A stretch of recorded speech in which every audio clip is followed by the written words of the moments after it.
Oi, gente, boa tarde. Meu nome é Luiz, sou estudante da Universidade Veiga de Almeida, campus Tijuca, e estou cursando o quinto período de Pedagogia. Oi, gente, eu me chamo Tereza. Também estou cursando o quinto período de Pedagogia na Universidade Veiga de Almeida, campus Tijuca. Então, gente, hoje a gente veio falar um pouquinho do nosso trabalho que a gente está fazendo, que é sobre a prática literária inclusiva em mitologia de Rogers. A gente estuda tanto Vygotsky, Piaget, mas a gente vai falar sobre Rogers hoje. E você sabe quem é Rogers, Tereza? Sim. Quem era Roger? A nossa ideia aqui é trabalhar questões de projetos sobre a perspectiva de Rogers. Então, vamos lá. Quem era Rogers? Rogers, ele era norte-americano e desenvolveu teorias na área da educação. Ele era da corrente humanista, mas ele era considerado meio diferentão. Por quê? Porque ele era de fato diferente dos outros teóricos. Ele iniciou na prática e depois ele foi para a pesquisa. Ou seja, ele era clínico e psicoterapeuta e só depois se dedicou ao ensino na universidade. E qual era a sua tese central? Ele dizia que não se pode ensinar diretamente ninguém. Pode-se apenas facilitar sua aprendizagem. Ele dizia isso porque ele estudava pessoas. Ele tinha interesse em práticas que transformassem e em temas como amor, criatividade, liberdade, sensibilidade.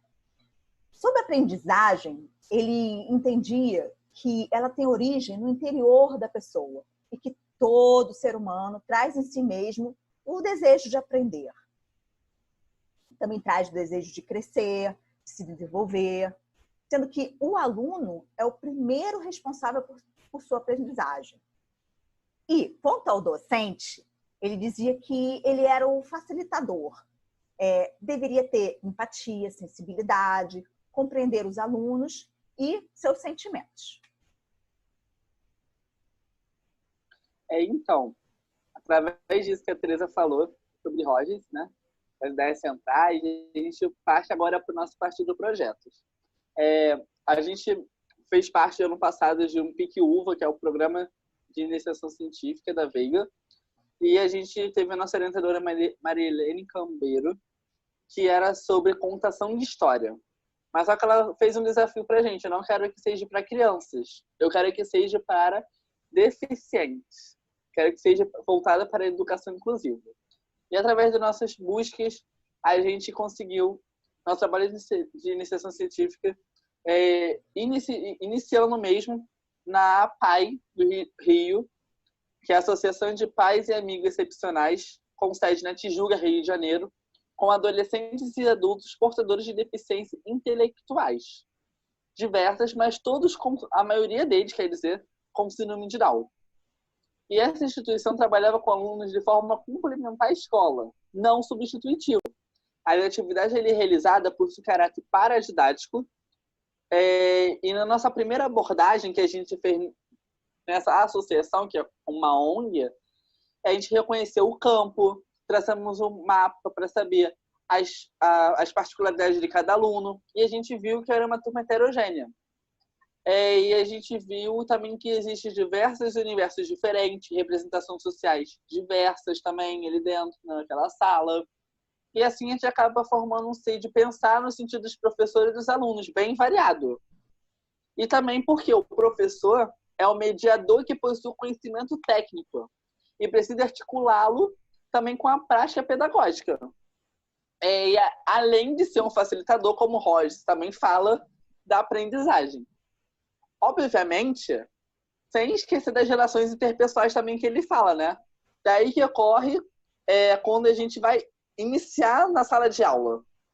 E quando a gente iniciou o nosso projeto em si, de contar a história em si mesmo, a gente começou através de um start que a gente viu do filme Extraordinário, que a gente descobriu um livro que somos todos extraordinários, que trata das diferenças de todos os seres humanos, de cores, andar, falar, aparência.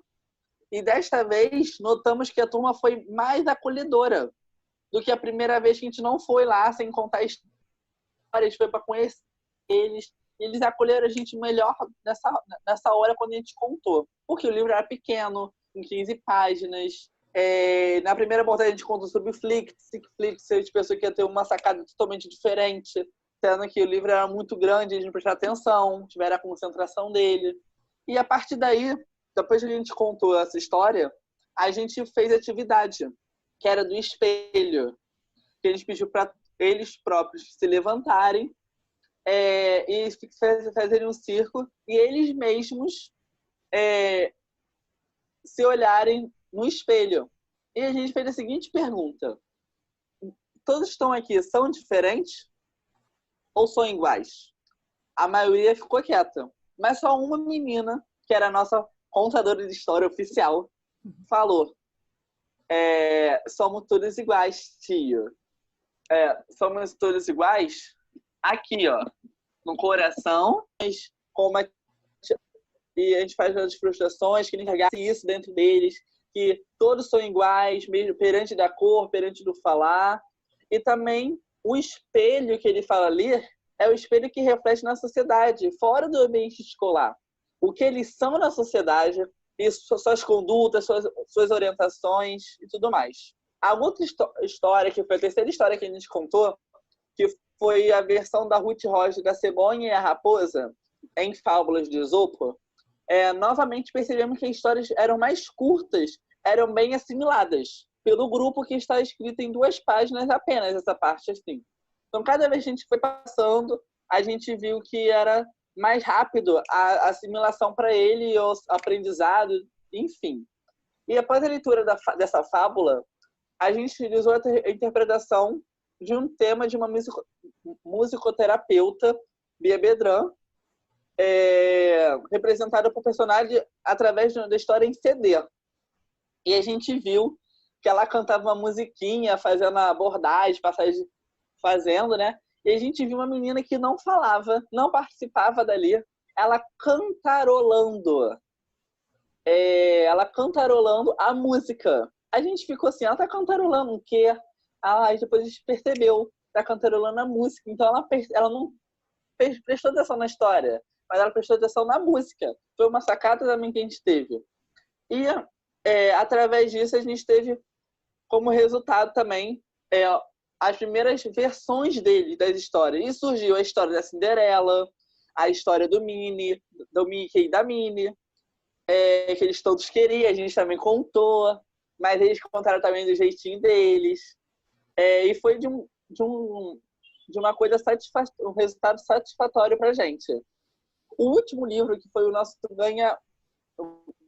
nosso ganho, né, que a gente fez, foi através do Era uma vez um conto de fadas inclusivo, que era a história da Chapeuzinho Vermelho, da Rapunzel, mas só que era de uma forma diferente. Era o Segredo da Rapunzel, era o Chapeuzinho Vermelho, Cadeira de Rodas, e eles se identificaram muito. E através disso eles contaram a história da Cinderela, que foi quando uma menina chamada Juliana se levantou, ela nunca queria fazer nada, se levantou e falou assim: eu quero dançar a valsa da Cinderela. Eu fui e dancei com ela a valsa da Cinderela. Foi lindo essa parte dessa dia, e as meninas se encantaram, todas as meninas quiseram contar as versões da história da Cinderela, Luiz, da Bela Adormecida, Príncipe Luiz, que era eu, do Peter Pan, os meninos, dos carros, e a Lilia. Essa é uma coisa muito importante que Rogens fala, que a Lilia era muito autônoma. A Lilia sempre foi a protagonista de tudo. E no último dia, aconteceu uma coisa surpreendente com a gente, que foi um menino chamado Nelson, que eu acho que a Tereza se emocionou bastante com o que aconteceu, né? Foi uma coisa tão especial, né, Tereza? A gente estava naquela agitação, né, do último dia e tal, e estava todo mundo no corredor, vamos entrar para a sala, vamos, não vamos e tal. E o Nelson era aquele aluno que ficava sempre quietinho, nunca falou nada em sala. E a gente fazia o trabalho lá desde agosto, né? E já estávamos em novembro. E então ele me cutucou no corredor e eu falei: aconteceu alguma coisa? O que você quer me mostrar? E aí ele retirou da mochila um livro. E era um livro sobre o mar, uma história de mar. E eu pensei, bom, ele quer que eu leia para ele. Você quer que eu leia para você? Aí ele, não. Ele fez assim, ó. Aí eu pensei, caramba, ele quer contar a história. Eu falei, vamos para a sala, todo mundo, vambora, vambora. E aí a gente foi, botou ele sentadinho na cadeira, que aí ele pegou o livro e ele começou a ler a história. Assim, ele leu, efetuou a leitura da forma dele, diferente, porque ele não falava corretamente, então ele se expressava através de mímicas, sons, e só que ele usava as entonações corretas, os gestos, os movimentos faciais, que era aquele jeito que a gente contava a história. E, assim, no fundo, ele estava se esforçando para falar igual a gente, igual a gente fazia nesse período que a gente fez as atividades com a turma. E isso mexeu muito com a gente, foi muito emocionante. Mostrou claramente que as peculiaridades apresentadas pelo aluno, elas não são obstáculos para a aprendizagem. Inclusive, a nossa professora, Viviane Anaya, em sua tese de mestrado,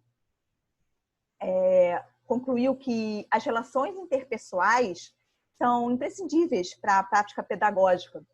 Facilita a aprendizagem e a comunicação entre o professor e o aluno. E foi isso que a gente levou desse trabalho e a gente queria mostrar para vocês um pouquinho disso. Exatamente, Tereza. Eu acho que o nosso recado foi dado. Eu acho que Roses, a gente conseguiu fazer essa missão impossível ficar possível, essa interação pessoal que ele tanto falava, esse protagonismo, esse processo de ensino-aprendizagem, essa aproximação de professor entre aluno. O nosso projeto fez isso, fez acontecer. Eu acho que Roses, a gente não conhecia, a gente conheceu agora, mas foi o que faltava para o nosso projeto. A gente agradece muito a participação da Marilene Cambeiro, que foi através dela que a gente conseguiu se apaixonar, como a Pai fala, apaixonar-se, e se aproximar mais do conto de fadas, aproximar mais das pessoas, sem medo, através das suas condutas, mesmo das suas orientações, das suas culturas, das raças, do andar. Eu acho que é isso, sabe? A interação social é o que a gente tem que fazer. Então, gente, eu agradeço muito pelo esse tempo que vocês pararam para ouvir a gente. Acho que nosso ganho, né, foi esse. Acho que o importante é a gente passar um pouquinho que a gente aprendeu e fazer essa interligação que a gente faz com Roger e outros pensadores. Eu agradeço muito mesmo e um beijo.